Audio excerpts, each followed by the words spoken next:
So it's a great pleasure to be talking to you, Scarlett, after all these years. And I wondered if we could start. You were born in 1922 in Vienna. Can you say something about your family and your family background? Yes, I was born in Vienna, the youngest child of two elder brothers, and everything I seemed to have just a normal childhood, and I am Jewish, but at first we lived in a district which was almost wholly Jewish, so there wasn't any problem. But my father was one of the early social democrats who was involved in the abolition of the Austrian monarchy, and was one of the early social democrats, and he was an atheist. So I grew up without any Jewish identity whatsoever. All I knew was that I was Jewish, but didn't make any difference. We didn't celebrate any of the Jewish rituals or festivals, nor of course any of the Christian ones. And then because my father was one of the early social democrats, we were offered an apartment in the Karl Marx building. Austria actually pioneered council houses, and it was a social experiment. They brought people there right out of the slums and put them into brand new apartments. And it was a success, because very few of them really sort of spoiled the apartments. They really rose to the occasion. And so they also wanted to put a few Jewish families into it. And so we got this apartment, and for us it meant, because in the Jewish district where we used to live, we had a very small apartment. And my father was a commercial traveler by that time in Yugoslavia, so we just was my mother and my two elder brothers, and we moved into this Karl Marx building. And I was obviously had to change primary school. That was in 1930. And so I went to a school in the street. Actually, we looked down from my classroom. We looked down on a house where Beethoven used to live, and opposite the school there was a park which was called the Eroica Park, because Beethoven composed the Eroica Symphony there. And I was the only Jewish child that was enrolled in that school. And this didn't really worry me, and I looked around. My mother took me there, and I looked around, and I noticed a few faces of children in the class where I knew I would join. And then when we walked back to the Karl Marx building, and in the afternoon, and the Karl Marx building was really an experiment in social living. They provided a park, nurseries for small children, laundry places. Each resident had 2 days a month to do their laundry, and there were washing machines and automatic laundering machines. So it was really very, very progressive, very avant-garde, and people like then the Prince of Wales, who subsequently became King Edward and then resigned. He visited, and I remember seeing him when I was helping my mother with the washing. And so as we came back, I then went down into this garden, and I spotted a few faces of children that I'd noticed in the morning. And they were playing games, and I wanted to join. And they began to shout, "Sauyudin, you pig of a Jew!" And I was horrified. I'd never heard this before, and I dived upstairs to my mother and said, "Why do they do this?" And then my mother, in her wisdom, said, "Well, you are Jewish, and I know we haven't brought up our children with any Jewish identity, but you are Jewish, and if you are Jewish, you have to be prepared for this kind of treatment." So this was the first experience of anti-Semitism that I had.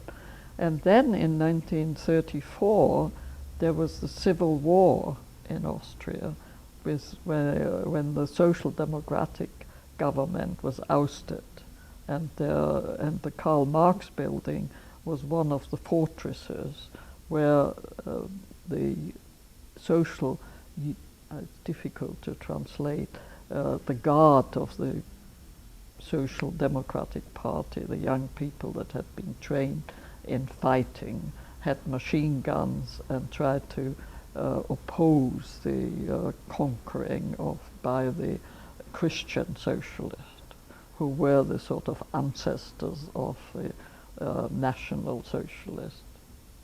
And that was in 1934, and that is when, for the first time in my life, I saw a person shot dead, and he was pretty dangerous as well. And my brother, who is the eldest brother, who is 10 years older than I am, who was by that time already a student at the University of Technology in Vienna, and was also a member of the Socialist Guard, of the Students' Guard, and therefore was supposed to be involved in the fighting. But somehow he got himself out of it, and he came to see us. And then he insisted on going back, and my mother was terribly upset to see him go. And when he left, we sat there in silence, and about 5 minutes later we heard the first shots fired. And of course we thought he would be dead, but he came back. And we then left, and we were safe, and nothing happened to us personally. But it was quite a traumatic experience for a 12-year-old young girl to see the first person shot dead and bleeding to death. And then, of course, in 1938, the Anschluss occurred, and that was the end of Austria's independence. And before that, it was actually politically very interesting. There was a chancellor called Schuschnigg, who then was taken to concentration camp and ultimately came to America and became a professor at a fifth-rate American university and died there. But anyway, Schuschnigg was asked by Hitler to come to Berchtesgaden, and because Hitler was determined to annex Austria, since he was Austrian himself. And Schuschnigg then didn't want to give up Austria's independence. And so the Social Democratic Party that had been illegal after the 1934 Civil War, for the last few months in 1937 and the beginning of 1938, the party was declared legal again, and there could be demonstrations. So it was a sort of honeymoon period, which didn't last very long because Hitler didn't take no for an answer and obviously crossed the border. And then, of course, in 1938, I was then 15 years old. And in a sense, I matured overnight. My brother, who was quite ingenious, he was one who said immediately we must leave, because many of the Jews that perished in concentration camps could have survived had they been prepared to cut their roots and leave. But it's very difficult to uproot yourselves, but it was really my brother who saved our lives. And he was one of the early immigrants to England, and he then tried to get us out too. And so when he left, my father was a commercial traveler in Yugoslavia, and we stopped him because there was supposed to have been a referendum. This is what Chancellor Schuschnigg had organized, a referendum on the 13th of March 1938 for the Austrian public to vote whether they wanted to join with Germany or not. And of course Hitler didn't want to risk a no vote, although I'm sure he wouldn't have had a no vote. But he didn't want to risk that, though on the 11th of March the German troops crossed the Austrian border, and Austria was finished at that time. And my brother then left Austria in end of April 1938. So there was only my mother and another brother who was 44 years older than I, and both my mother and my brother were terribly scared of what was going on. But my elder brother and I, we were much more the same kind of person. We wanted to do things and really try and get out. So when my brother had left, I became acting head of household, which was quite a tall order for a young girl. And I used to dress up in the uniform of the Association of German Girls, and I didn't look particularly Jewish, so I could pass. And this was a fantastic experience, because I saw things which made quite an impression on me at the time. And for instance, the different response to the atrocities to which these Jews were subjected by, on the one hand, the group of Orthodox Jews who looked at their torturers with contempt.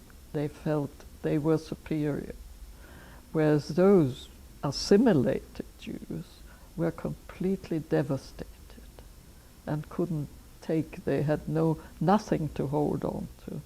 And this has made a very strong impression on me. And of course, we were also the Jewish, I was then at high school in what was a real gymnasium, and we were thrown out of school, and the Jewish children were collected in one school, which had been a prestigious school, but the Nazis dismissed all the teachers and substituted young Nazis who had no teaching experience, but they had a history of being supporters of the National Socialist Party.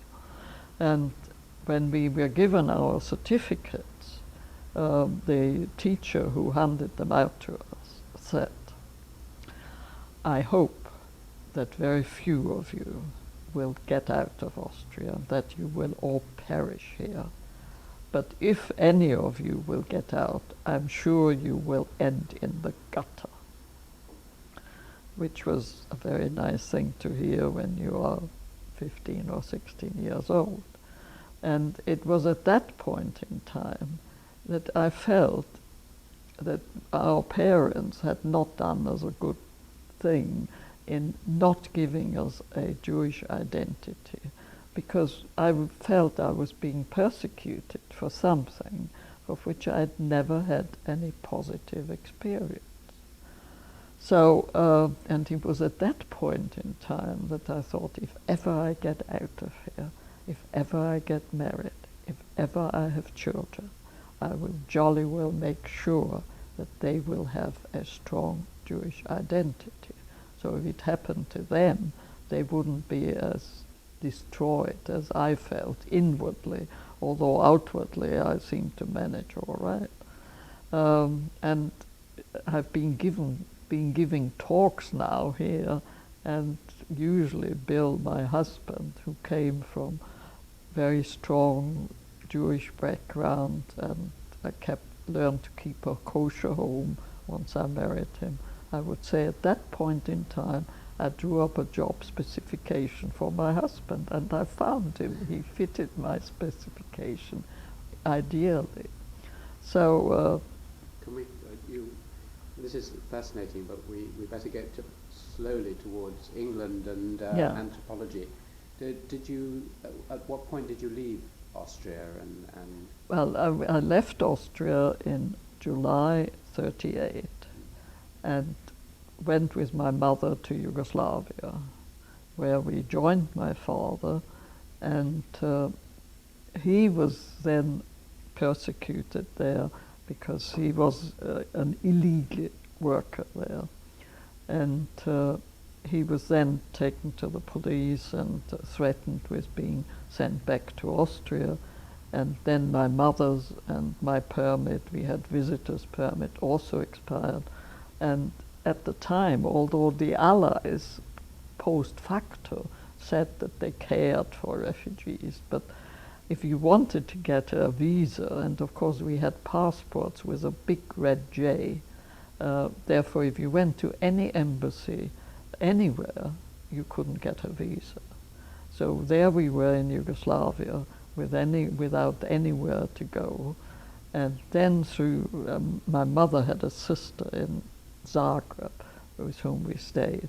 And my uncle then found somebody who heard that Albania, King Zog of Albania, offered tourist visas, and they didn't really care whether Jews came along because he was celebrating his 25th anniversary of his accession to the throne.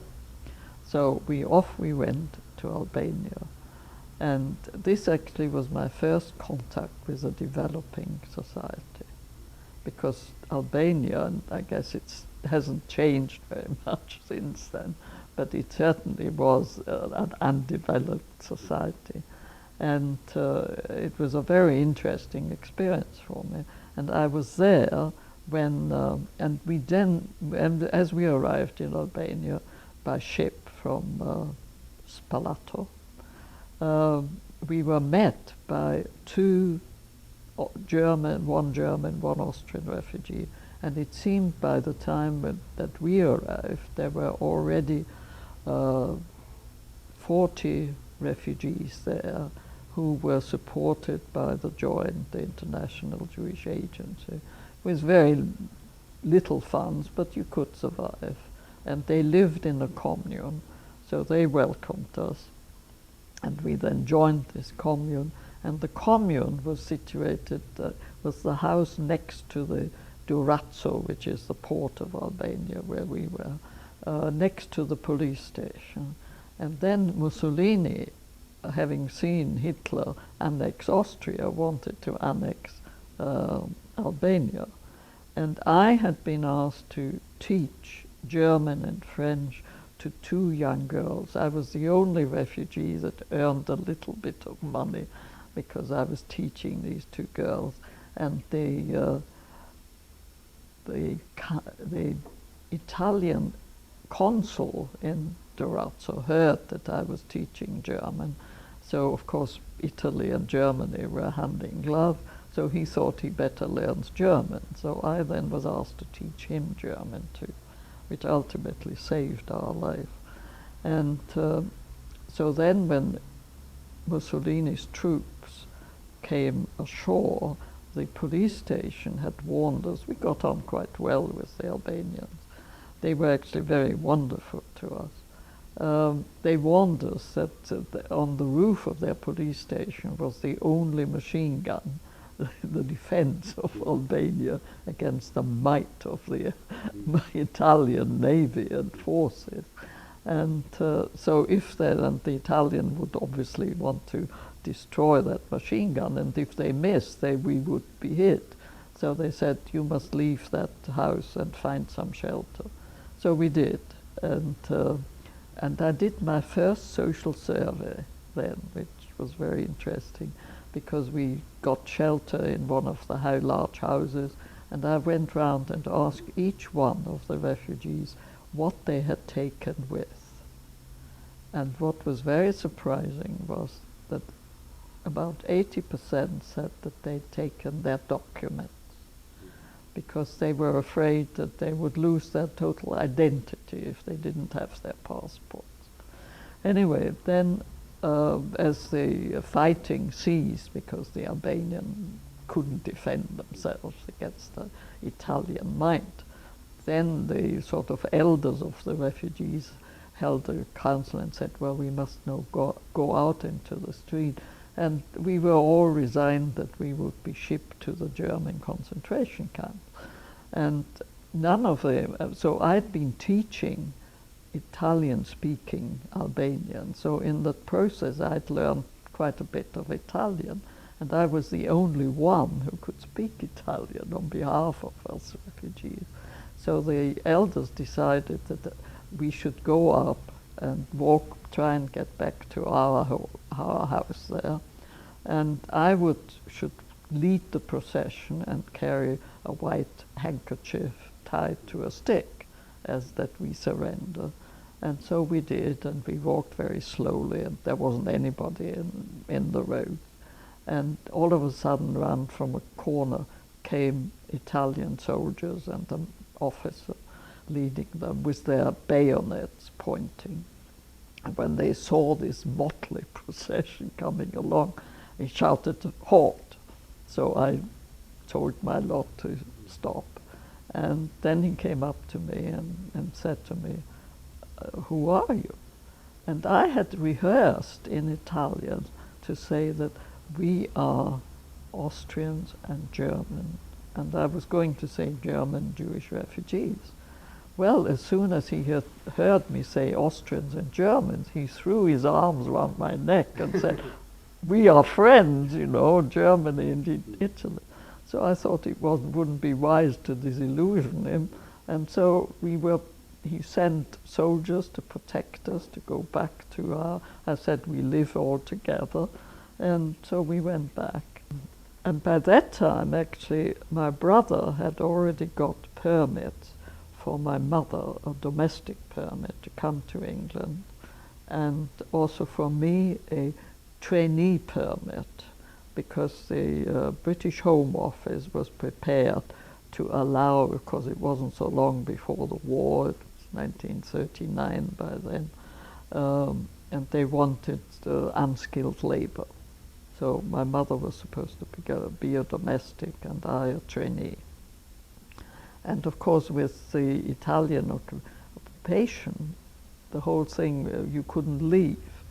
And the Jewish International Organization paid for the fares or flights if Jewish refugees could show that they had a visa for a safe country like England, they would pay for the fare.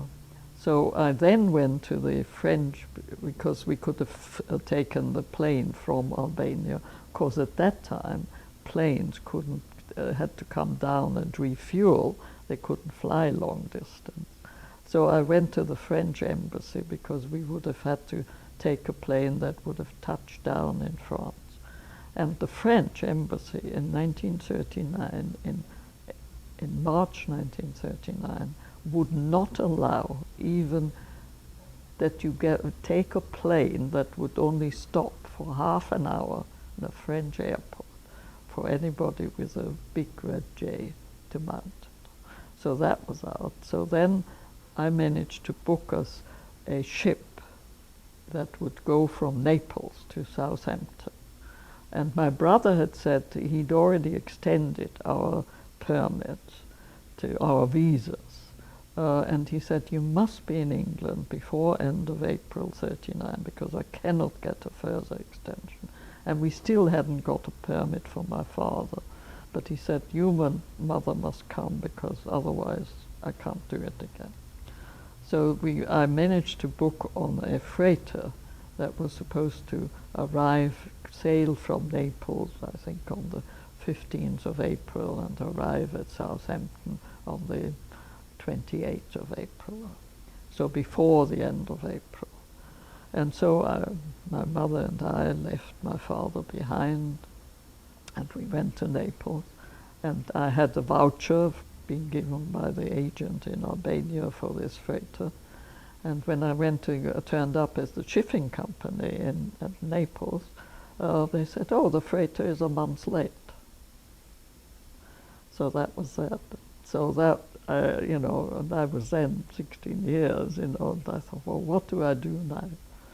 So I sat down on a bench and I looked across, and there was the CIT, which is the Italian tourist office.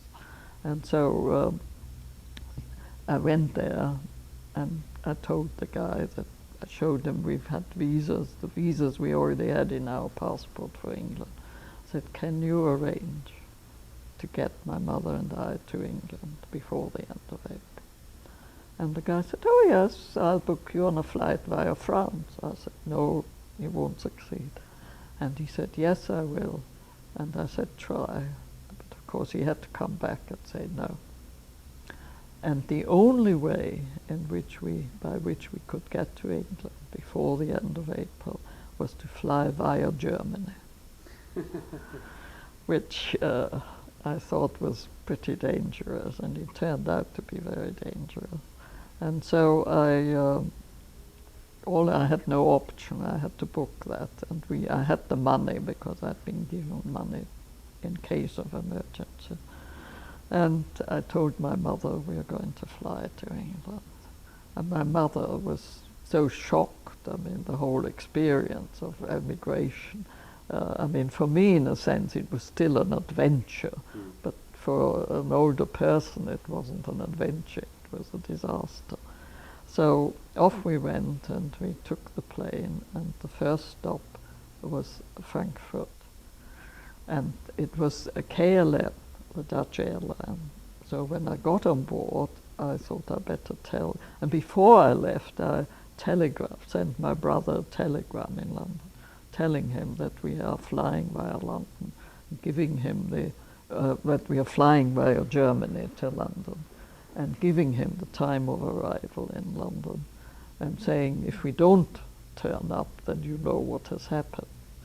And so we stopped. So when I got on board of the plane, I told the Dutch steward that we are Jewish refugees, and is it possible that we can stay on board when we touch down in Frankfurt?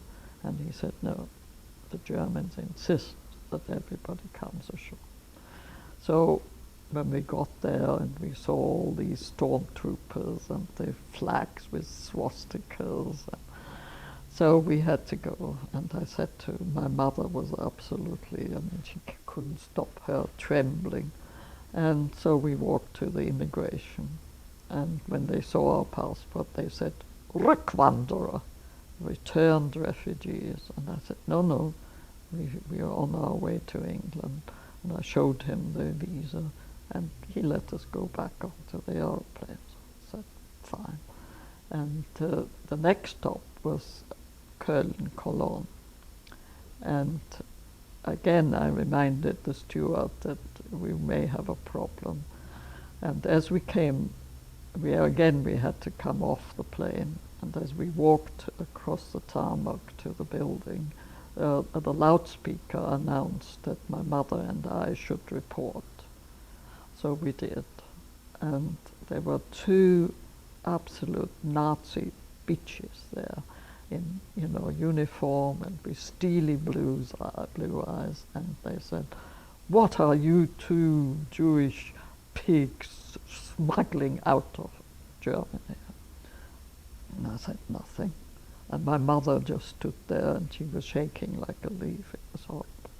And so they then said, strip completely. So we had to, and I tried, my mother just couldn't even undress herself, and I tried to help her, and they stopped. And so we then stood there stark naked, and they looked through every part of our clothes and our handbag, but I mean, we didn't have anything. But what I did have was actually, which I should say, after the conquering of Albania by the Italian, the Italian consul, who I had been teaching German, had become the governor of Albania, and he wanted to continue learning German. So he had given me a letter in Italian with lots of stamps on it, and every day he used to send his big car, and I would go to his building, where he lived, and teach him German. And I had this letter in my wallet, and they found this letter. And when they saw this was full Italian stamps. They said, what is this? And I mean, I must say with hindsight, I really am surprised that I was so quick on the ball. But I seem to realize that this may be our saving grace. And so I said, well, this is a letter from the governor the Italian governor of Albania. And I'm a personal friend, and he knows that I'm on this plane. And if I don't arrive in London, he will also know. And who will have stopped me we'll get into trouble. And they kept saying, you're lying. And I said, well, if you don't know Italian, go and find somebody to translate it for you. And I was still standing there, stark naked. And so one of them went out, and then we were standing there. Maybe it's difficult to, but it must have been at least half an hour. And then she came back and she said, get dressed. And we got dressed, and she said, well, you can go back onto the plane. And I said, our passports, because they held our passports. And I said, well, you're jolly glad that we let you all back on the plane, the passports stay here. Well, then I knew without passport we wouldn't be able to get into England. But anyway, we walked back to the plane. Of course, that time you had to walk over the tarmac. And the Dutch steward was standing at the top of the steps. And he was sort of waving when he saw us. And I pointed out that things were not really good. And as we came up the steps, I said, we haven't got our passports and we're lost. So he said, leave it with me. And he went back and he returned with our passports. So that was a happy ending. And actually he had kept the plane because he told us the plane should have left because it was only due to stop there for about 40 minutes and we'd been about 2 hours. And he had announced over the microphone in the plane that they're keeping the plane waiting for 2 passengers. So this was a happy ending. And so that's when we finally landed in England. Amazing story. Well, it was worth having. So you arrived in London Airport? On London on Hitler's birthday. And then I had a permit, a trainee permit, and for the first 2 days my brother put us up in a boarding house, and then I was supposed to start work. And he took me, and of course I didn't know a word of English at the time, and so he took me to this hairdresser. He had told me I would be a hairdresser trainee, and in my mind it conjured up an image of the hairdressers' salons that I'd seen in Vienna, with nice pink or blue decorations and, looking very nice and civilized. But when we turned up at this hairdresser in the East End of London, it was the filthiest shop that I'd ever seen, with lots of hair on the floor and really very dirty. And when I saw this, I shook my head. I said, no. And the hairdresser obviously couldn't speak German, so my brother had to translate. And then I said, no, I said to my brother, I won't stay here. And the hairdresser really he had 6 daughters, and he was Jewish, and he thought, well, he's doing a good deed, he's helping a Jewish refugee girl to come over, and one more girl will make very little difference. I could stay with them, and he offered me 6 pence per week, which wouldn't have even paid the bus fare to visit my mother. So I said no. And we often joke about it now, my brother and I, because he now realizes if I hadn't insisted, I would have ended up as a hairdresser instead of as a professor of anthropology. So I then went to Bloomsbury House, which was the refugee center where everybody registered, and they had different desks, and one dealt with young people, and there were all the other young people were there queuing up, and everybody wanted a scholarship to go back to school. And I then had decided I wasn't never going to look at a book again, because the book learning hadn't enabled me to earn my living. I had no skills to offer. So when it was my turn and I said, have you got any jobs? The ladies here almost fell off their chairs when they found a youngster that was prepared to earn her living. And so at that time, of course, there was already a growing demand for unskilled labor.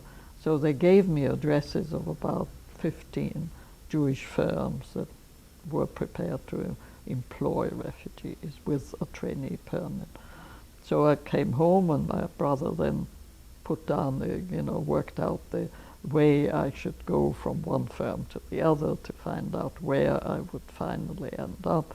And I then ended up as a machinist, making ladies' underwear for M&S, Marks and Spencer, and the firm was in the East End of London.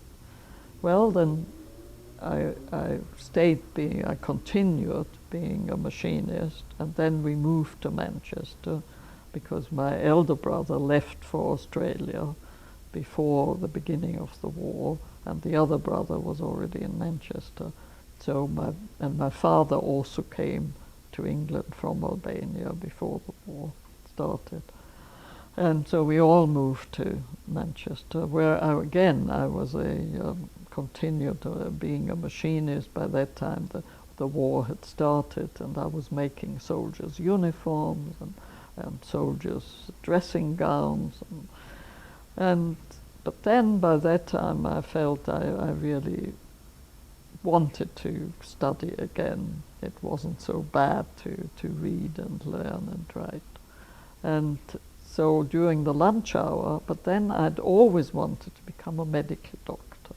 I'd never really thought of anthropology, but a medical doctor was my ambition and had been my ambition for years and years.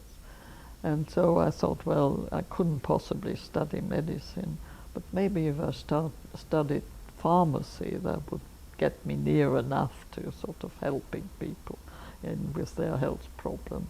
So during my lunch hour, where I was then living in Salford, I went to the Salford Tech, and I saw the head of the pharmaceutical department there. And I said, could I be a part-time student? And he said, yes. And so he kept talking to me about, he assumed that I must be working in a pharmaceutical firm and just wanted to study pharmacy to get promotion. But I had to go back to my machining job, and when I told him that I was a machinist making soldiers' uniforms, he was greatly amused, but he was very impressed, and I enrolled. But then, by that time, the British government had decided to intern male refugees. So my father and brother were already interned on the Isle of Man, and I was living on my own with my mother, who was always very scared when the air raid siren sounded. And I went to night school, and one day when there had been an air raid, and of course they wouldn't allow students to leave the college during the air raid. When it was over and I came home, I found my mother lying unconscious at the bottom of the stairs.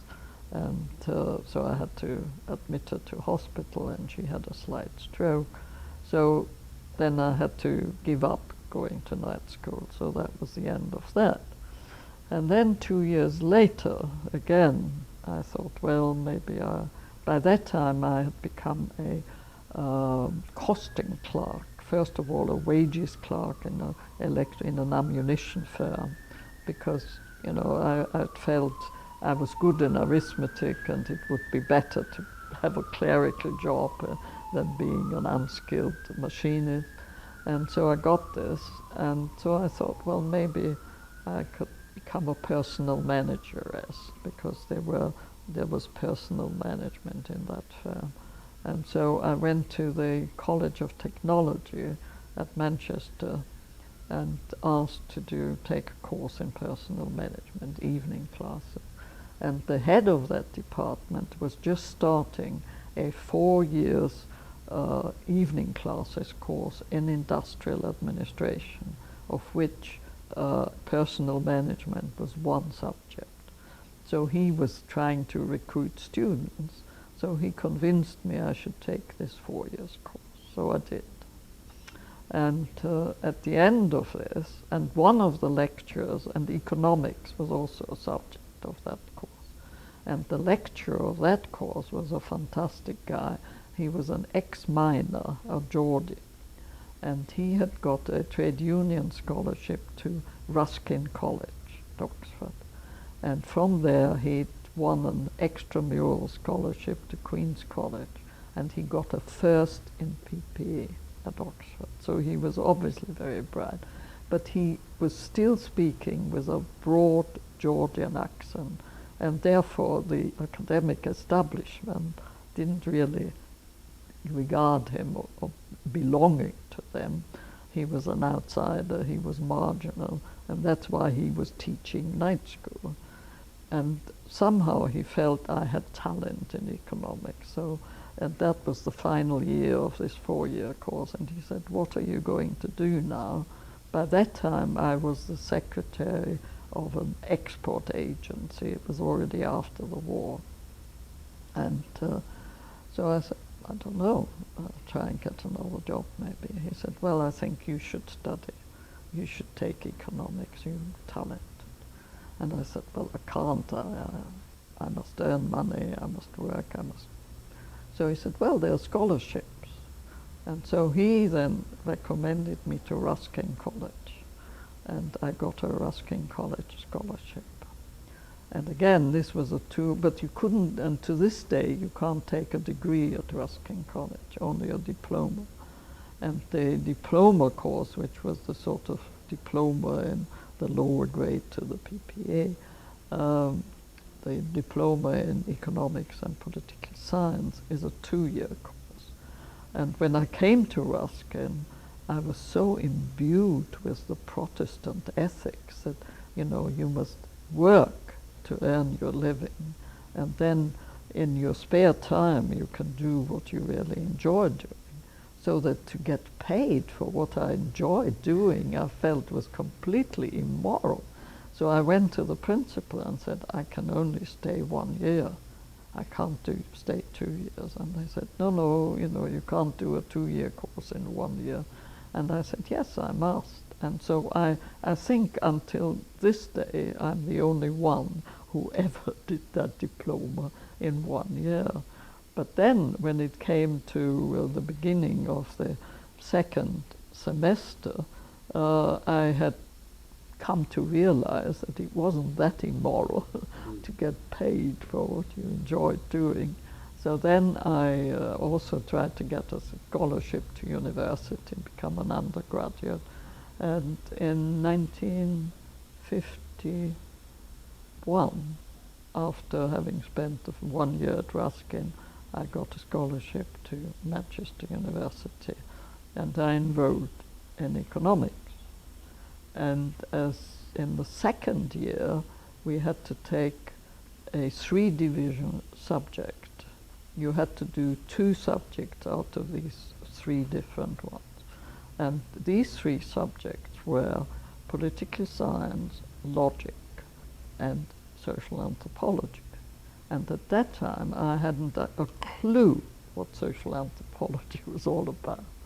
So I then, having taken part of the Oxford Ruskin College diploma, included political science and logic. And of course, I still had to try and support my parents, although I had a scholarship, but the scholarship wasn't enough.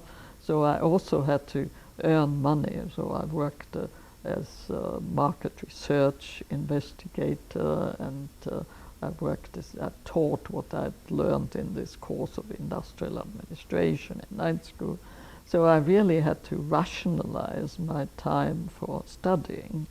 And so I chose those 2 subjects and didn't try to investigate what social anthropology was all about.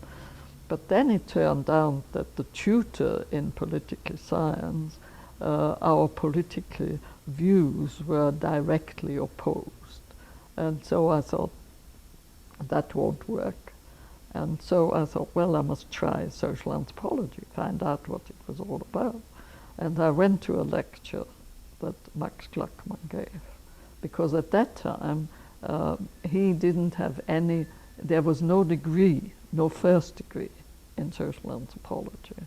So in a sense, he was just had this subsidiary subject and postgraduate students. And he was such a charismatic lecturer. I mean, I was absolutely enthralled this first lecture. Do you remember what it was about? Or? Yes, what it was about, he lectured on why most anthropologists are marginal to their own societies. And this, of course, made sense to me, because my life, I was marginal in Austria because I was Jewish, I was marginal in England because I still have an accent, and so I'm not fully English, and I was marginal to all the groups of people that I had been involved with, so I thought that this was fantastic. And so I then decided on social anthropology.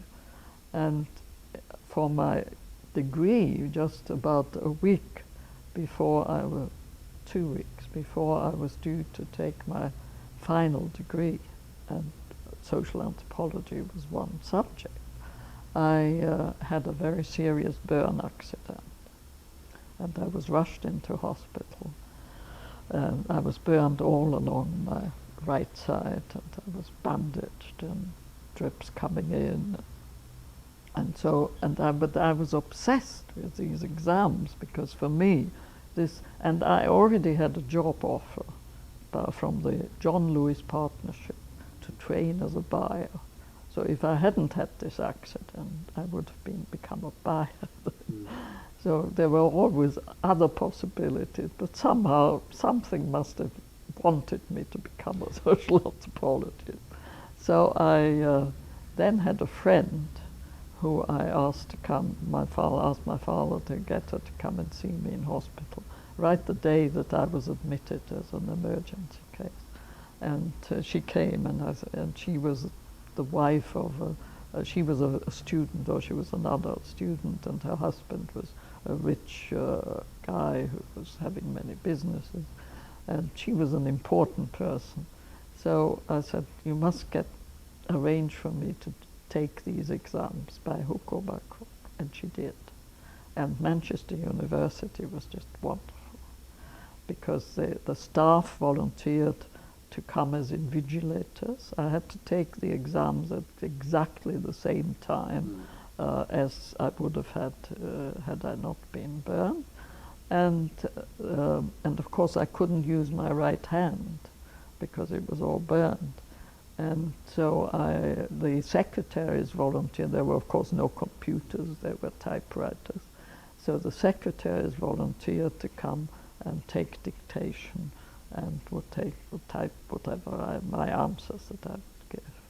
And the hospital gave me a private room for that. So, and I hit the headlines. I mean, there was then the News Chronicle was the major paper, the liberal paper. And my picture was on the front page, you know, heroine takes exam, and it was quite fantastic how the British public responded, because I had flowers sent, chocolate sent from people who, didn't really know me, but knew what I was doing. And then the invigilators came, and Max Gluckman happened to be, he didn't realize, at the time when I was supposed to answer the paper in anthropology. And so when he realized this, I mean, can you imagine how it must have felt to dictate the answers when the professor sits next to you? Was really terribly embarrassing. So he then said to me, and he was wonderful, he said, "Scarlett, I will not listen. Don't worry, I brought a book and I won't hear what you're saying." So then I started, and actually in the middle of that paper, I just felt I couldn't go on, because they had put me on penicillin because the burns were going septic, and I was allergic to penicillin. So where I wasn't burned, I came out in big blobs, very itching, and I felt that was just about the end. And I said to Max, "I'm sorry, Max, I have to give up." And he said, "I won't let you. I won't let you." He said, "I will allow you extra time. I will get the nurse and the doctor, and they will do something to relieve your pain, and you will go on, because you must give up. Because I have faith in you, and I believe in you, and I need you." And to me, these words were, because you see, I was really the only student in economics that he thought he could get into anthropology, because he'd had lawyers, you know. Bill was a barrister, and there were Vic Turner came from philosophy, and Derek Alcorn came from sociology, but no student of economics really wanted to go into anthropology, because as my experience has shown, the big firms think of graduates in economics as ideally suited for managerial training. And obviously once you get your degree and you can go into management training, you prefer this than going into anthropology as a graduate student, where there wasn't that opportunity at the end. Anyway, I then did, he called the doctor and nurse, and I continued. And after, at the end, when the paper had to then be put into the envelope, and Max had to take it away, and before he left, he said, "Scarlett, I want to offer you a graduate scholarship." And that was before we ever knew what degree I would get. He said, and I backdated from the end of the academic year. And I then really, at the time, I didn't sort of think out what it would involve, what it would mean for me, for my future career. I mean, all I thought was, because even while I was in hospital, I had to help my parents financially. So I thought, well, if I get backdated. And the John Lewis Partnership, they were very nice. They kept writing me and telling me that they keep the job for me, but they weren't prepared to give me any salary or income while I wasn't there, before I could come on board. So that's how I came into anthropology. And then, when I was in hospital for 3 months and had skin grafting, and then I turned up, and he then said, "Well, I think what we like," and he discussed it with Arthur Lewis, who, since I was, and I'd got a 2-1, although they thought I would get a first had I not had to take the exam under the conditions in which I was. But I got a 2-1, which was good enough to get a postgraduate scholarship. And so then for the first year as a postgraduate student, Elizabeth Coulson was there. As you pass through now these famous figures, can you just give 1-minute pen portrait of these people if you want to? I mean, Elizabeth Coulson, what was she? Yeah, well, Elizabeth Coulson was fantastic. There was another refugee graduate student who came from Czechoslovakia, and we were and he'd taken his first degree in, I think, social welfare. And he was also interested in anthropology, and Max also wanted him. So we were sort of first-year postgraduate students together, and Elizabeth Coulson was our supervisor. And so I invited Elizabeth once for dinner night, and this other student, his name was Paul Dixon, also came along. And she then said, "Well, you give me the parameters of a society, and I will develop the society for you. I'll give you a profile of the society." So it was like a game. But now, not so long ago, I used this, I remembered this, and I have now come up in a manual, which I call a manual for culturally adapted market research in the development process, with a concept of key cultural variables. And I'm now training third world trainers of local investigators in compiling a list of key cultural variables and just conducting a few focus group discussions and in-depth interviews, and to know how these key cultural variables operate in the target society in which they focus. And this then enables them to come up with a cultural profile. So in a sense, I've operationalized what I learned from Elizabeth many, many years ago, and I've told her that, and she was quite amused.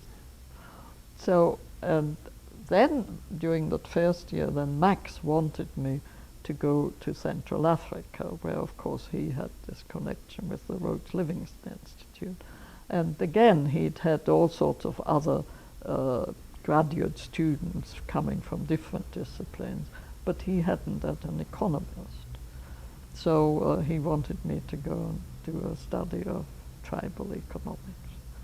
And it never occurred, and somehow Africa didn't really excite me, but I'd always, since I was a little girl, I'd always adored India. India had always been a fairy tale country, and it still is. And as it so happened, M.N. Srinivas was visiting professor at the time at Manchester during my first postgraduate year in anthropology. And there were, I think Sheila Cunnison was also, but we were only two women, and all the others were men. So we were in great demand. And M.N. Srinivas also asked me would I come out for dinner with him to a restaurant one night, and I did. And I said to him, just jokingly, I said, "Can you get me a job as a sweeper in India?" He said, "Why do you want to come as a sweeper?" So I said, "Well, I think that may be the only chance I ever have to come to India." He said, "Why do you want to come to India?" And I said, "Yes, I've always wanted to." He said, "Well, why don't you come and do your PhD studies in India?" And I said, "Well, Max Klackman he's already got me a scholarship to go to Central Africa." Of course, then it was still Northern Rhodesia. And I said, well, it never occurred to me that I would have the right to choose the area where I should do my study. He said, "Well, you tell him that you want to go to India." He wanted me to come to India. So I did the next day, shaking in my boots. I went to Max and I said, "Max, you know, I've had dinner with Professor Srinivas last night, and he thought if I wanted to come to India, would you agree?" And I must say he was taken aback, but Max was very fair. He said, "Look, Scarlett, for 1 month, neither Srinivas nor I will speak with you, because neither of us should influence you. It's your decision, your future life, and you must decide. At the end of the month, you must come to me, and if you decide India, then I would have to go try and find money from somewhere else." So, and since these two professors were the big guys in the department, and the rest of the graduate students were either with one or the other, I was like an untouchable. Nobody talked with me since the big guys didn't. And so after about 2 or 3 days, I went to Max and I said, "India, please." And he then got me a Rockefeller Research Fellowship to go to India, and Srinivas met me on arrival at Bombay, and he was just wonderful to me. Can you say something about him? Yeah, I mean, of course, he was my Indian supervisor, and he had such a wonderful sense of humor, and he was such a modest guy. He was really a wonderful person, and he became a very close friend of mine. And whenever, in subsequent years, whenever I went to India, I stayed with them in Bangalore. And he helped me to find the village. He helped me to find a teacher to learn the vernacular. And I mean, without him, I just couldn't have managed. Well, I might have done, but certainly it would have been much, much more difficult. And my last memory of him before he died was I was in Bangalore in, must have been 1999, showing my documentary film, because one of the guys that was a little boy in the irrigated village, which I studied, called Mangala, became one of the highly respected IAS officers. And he, of course, to him, my books are his Bible, and he calls me mother, and his sons write to me, and dear grandmother. And he was and of course he also appears in this film, and he was greatly involved in the making of this film. And so he arranged a whole day session, being a high-ranking IAS officer in Bangalore. The film was shown, and it was a whole day meeting for the Department of Agriculture, Rural Development, and everybody who was even only remotely interested in rural development. And of course, Emin Srinivas was also invited. And there were speeches made, as usual, at these functions. And then they asked me to make a speech, and I said, I don't like to make speeches, I like to listen. And then they asked Srinivas to make a speech, and he said, and I still remember this, and this was still makes me feel very happy. He said, the biggest and best thing he thinks he has done for South Indian development, and particular Karnataka development, is that he is responsible for having brought Scarlett Epstein along.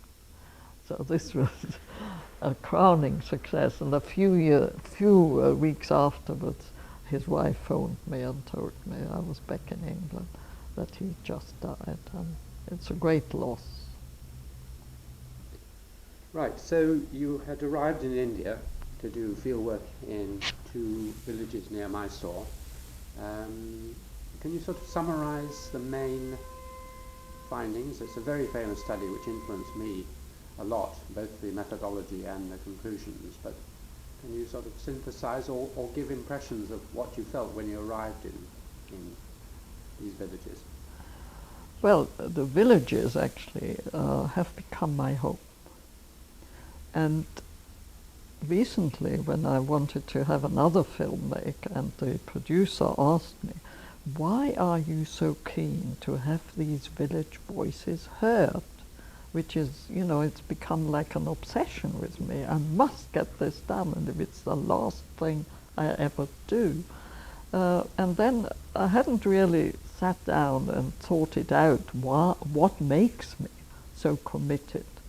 And as I said earlier, I had been marginal to all the societies. And I mean, even the anthropologists for a long time never thought of me as an anthropologist. And they thought of me as a person who had ever been initiated into the TOLA, you know, the Papua New Guinea Male Secret Society.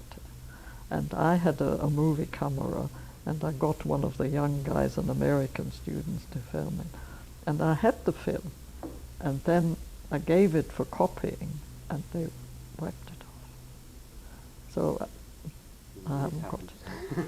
Dreadful. Which is, you know, which has been absolute. Anyway, you were saying that you've always been marginal. Yes. So I was marginal because the anthropologists at first, and for many years, never thought of me as an anthropologist, but thought of me as an economist. And I think, in a sense, I was one of the pioneers of development anthropology, because, you know, because I knew my co-supervisor, well, the major supervisor, was Arthur Lewis. Can you say something about him? Yeah, well, he was also fantastic. Before I got my first degree, the big firms go headhunting to the university employment bureaus. And of course I was an obvious, because I was an adult student and I was expected to get a first. And so one day Arthur Lewis rang me and said, there's a professor from Durban, from South Africa here, who is looking for staff in economists, looking for staff, and he'd asked him to recommend, and he'd recommended me. And so at that time, this was before my accident, I went round England because I got so many invitations for interviews, and I hadn't seen much of England by that time. So I met this guy in London at SOAS. He'd got a room there, and he interviewed me, and there and then he offered me a senior lectureship.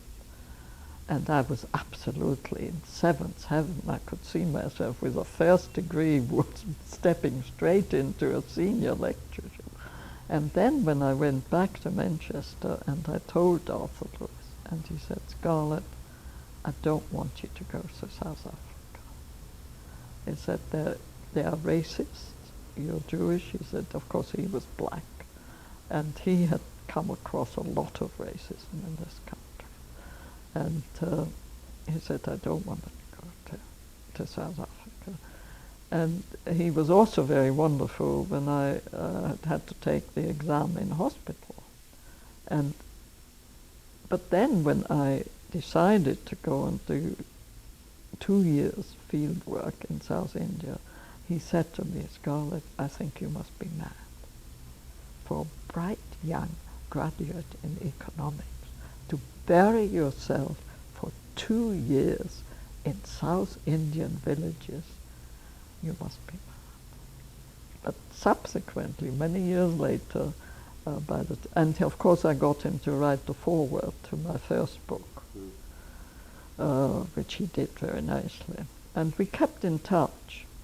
And then in the late 1970s, I was a trustee of the Agricultural Development Council, which had been started by John D. Rockefeller III.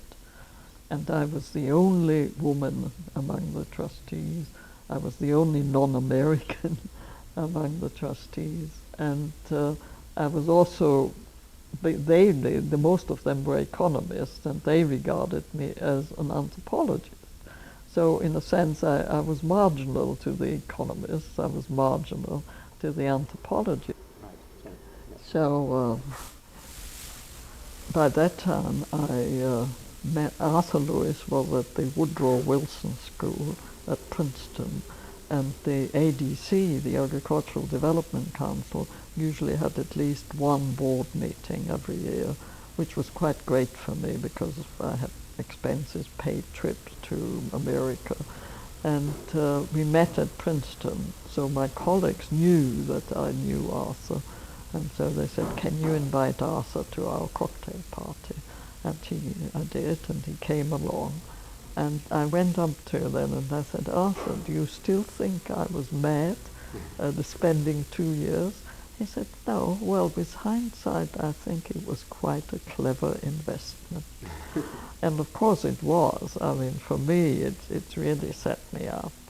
And now to come to the villages, when I said I was marginal to, in Austria, in England, economists, anthropologists, and even to the Jewish communities, I'm marginal, because I grew up as a complete atheist, and although I married Bill, and I'm now pretty active, but I'm not really accepted as a fully fledged member of the Jewish community. So and my Mangala villages are the only society that I've ever been with that say, you are one of us. And since my field work, of course, then when I came back and met Bill and we got married, and together we went to Australia, and then together we used the ANU, the Australian National University, as base to do studies in what was then New Guinea, and we went to the Gazelle Peninsula together.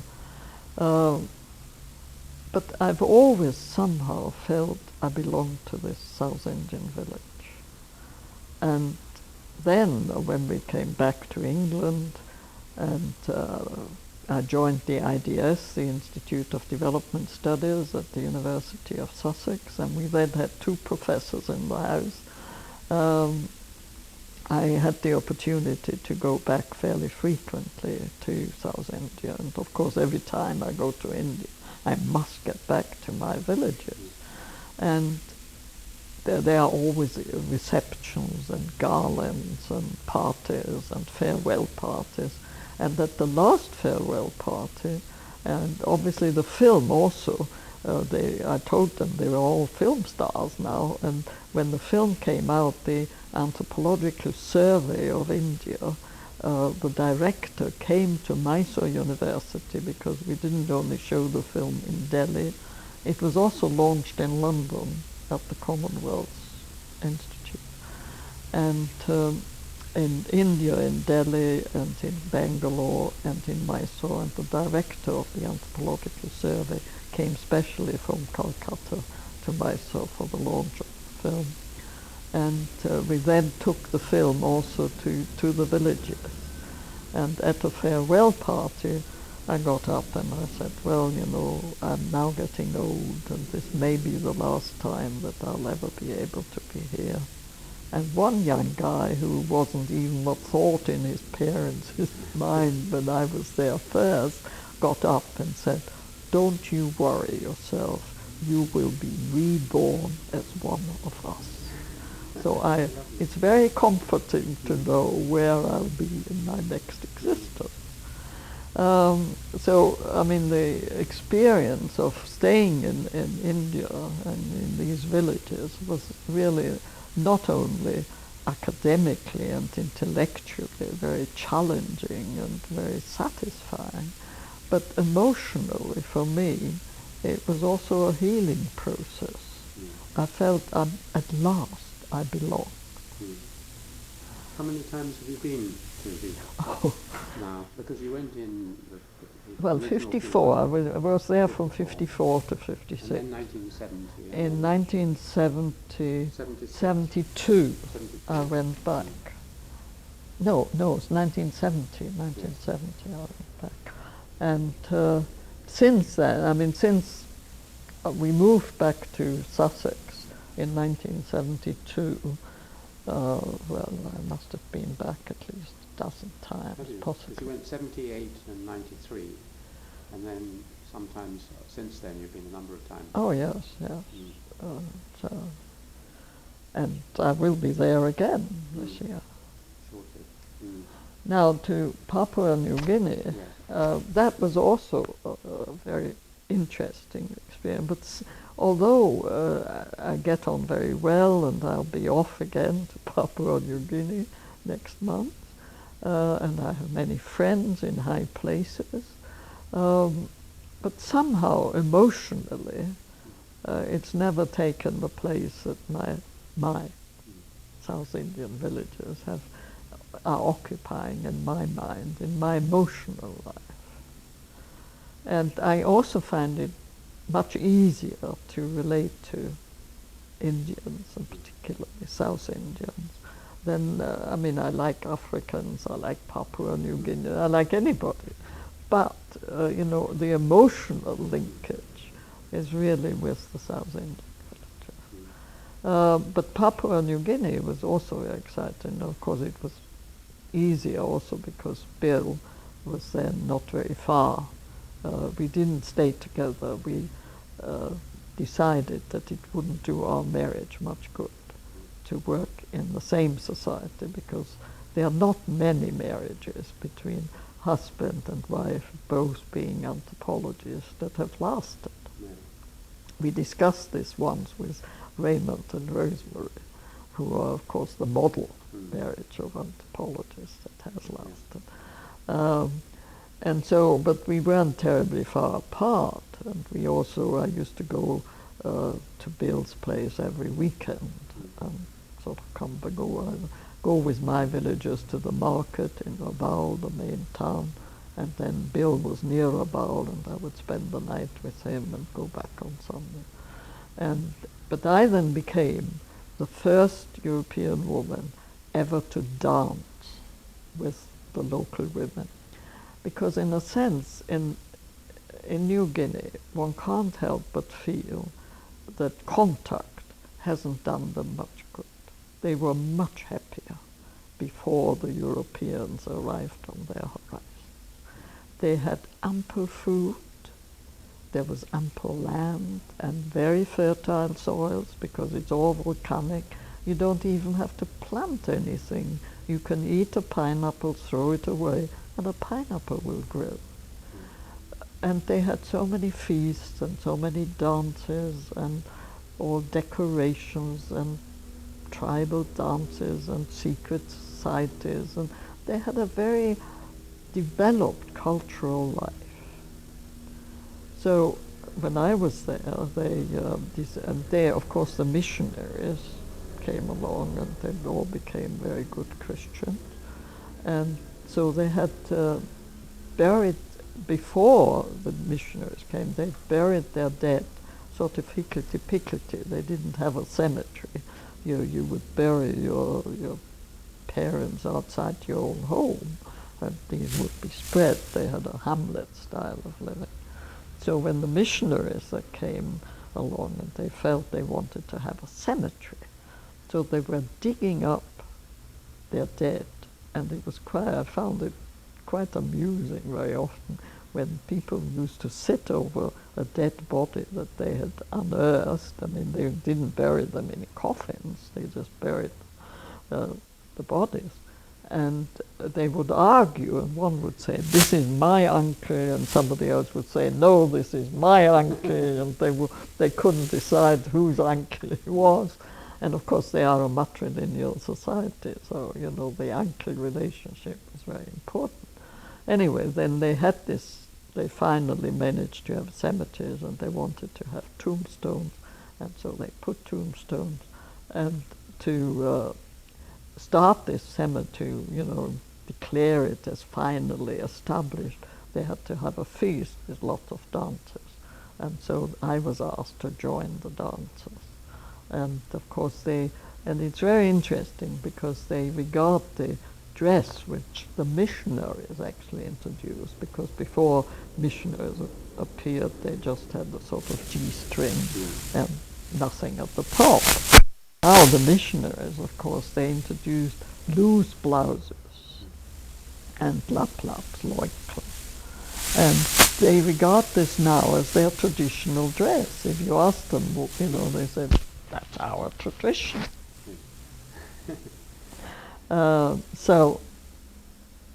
So then they said, well, each dance there is a choreographer for each dance, and there's also a guy who designs the dress, the costumes for the dance, and everyone gets paid in shell money. And they were actually, before European contact, what I have come to call primitive capitalists. I mean, I wrote a book about them called Capitalism, Primitive and Modern, and they were really primitive capitalists because they had shell money, there was a price for everything, and they even had the concept of a bank and of rate of interest. Because if you wanted liquid because you would store your accumulated shell money savings, you would make coils of shell money, and one such coil would look like a big tire of a truck. And this would be your accumulated wealth, and in one of these coils there might be as many as 1,000 fathoms of shell money. So that was a hell of a lot. And you would then, if you are a rich man, and of course anthropologists know it's the big man system, if you are a big man and you have many such coils of shell money, you then had a house, a hut built, and you would put all your earthly wealth into it. You would put your coils of shell money into it. And so to protect it from theft, you would pay a guy to stand and guard it. And I mean, for instance, Parkinson's 30 years in the South Sea relates that when there were fights between different settlements, and women would run, and of course the big men would then try and save the coils of shell money, and some of the women would carry, and they would have a child either on their back or around their hip, and on the other arm a coil of shell money.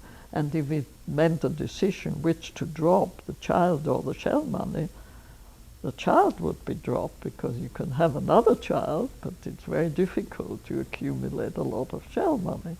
So they were really primitive capitalists.